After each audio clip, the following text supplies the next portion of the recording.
አዋቂ መቼም ድንቅ አያጣሽ እድሜሽ ረጅም ነው ስናፍቅሽ መጣሽ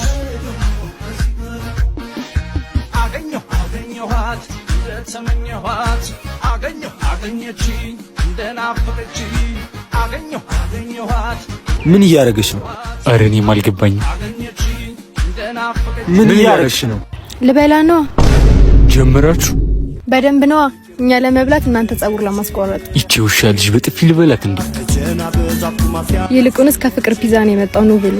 ፕሪሚየር ሊጉ አልሆነልንም። ቢያንስ የፍቅርን ፒዛ ልብላ። ድሮም ሐራም ቋጥሮ አይሆንልኝ። ፍቅር ፒዛና በርገር ማለት በልዩ መስተንግዷቸውና በጣፋጭ ምግቦቻቸው የምናውቃቸው ሲሆን ከፍቅረኛውም አሊያም ከቤተሰቦቹ ጋር ለመዝናናት ከፈለክ ወደ ፍቅር ፒዛና በርገር አድራሻቸውም ወሎ ኮምቦልቻ መናኸሪያ ፊት ለፊት ያገኙታል። ፍቅር ፒዛና በርገር ይለያል።